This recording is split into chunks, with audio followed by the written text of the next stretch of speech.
Bonjour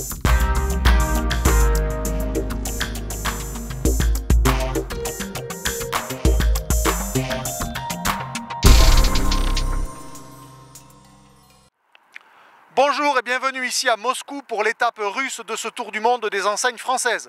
La Russie qui est en quelque sorte le deuxième pays de la famille Mullier.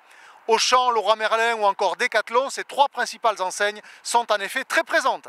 Regardez!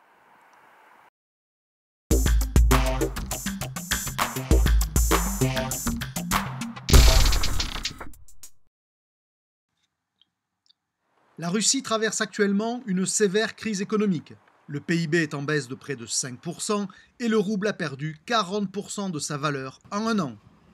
Néanmoins, pour la famille Mullier, le pays demeure à la fois stratégique et prometteur avec ses 145 millions de consommateurs. Ces trois enseignes phares y sont présentes et génèrent environ 600 milliards de roubles, soit plus de 8 milliards d'euros de chiffre d'affaires. Decathlon, en Russie depuis 2006, exploite actuellement 28 magasins. Le concept est proche des points de vente de l'Europe de l'Ouest, avec en guise de marqueur habituel de l'enseigne ses produits bleus. Leroy Merlin a ouvert son premier magasin en 2004. L'enseigne possède 40 sites et table désormais sur une vingtaine d'ouvertures par an.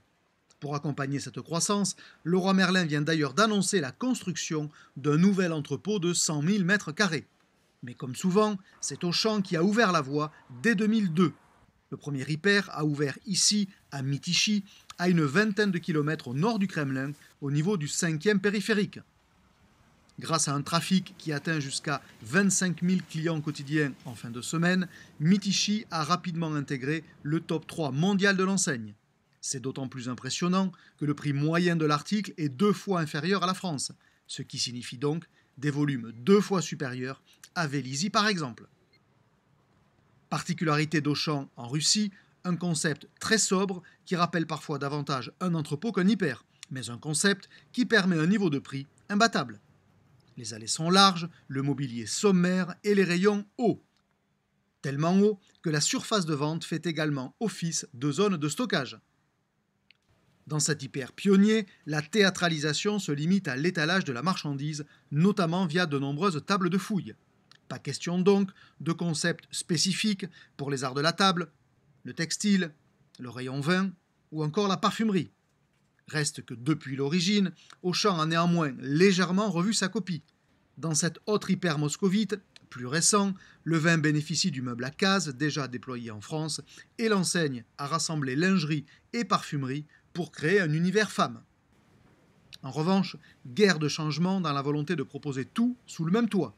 L'hyper propose encore un véritable rayon sport, des matelas, sommiers et canapés, des pneus ou même une gamme de guitares.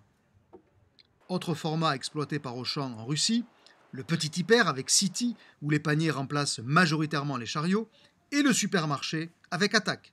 Dans les deux cas, un même positionnement discount et une même sobriété dans l'exécution, y compris chez Attack lorsque le supermarché est pourtant implanté dans un quartier de centre-ville plutôt aisé. Même si la croissance des ventes est cette année inférieure aux 18% de l'an dernier, Auchan devrait encore pousser ses investissements à l'avenir. 11 milliards de roubles, soit 155 millions d'euros, étaient budgétés en 2015. Ce sera 15% de plus l'an prochain. De quoi ouvrir une dizaine d'hyper après 8 inaugurations cette année. Car la Russie, même secouée par la crise, a une immense vertu pour Auchan. L'activité y est très rentable au point de ne jamais être communiquée officiellement. Néanmoins, de bonnes sources, Auchan aurait déjà cumulé largement plus d'1 milliard d'euros de bénéfices nets depuis son arrivée, il y a 13 ans.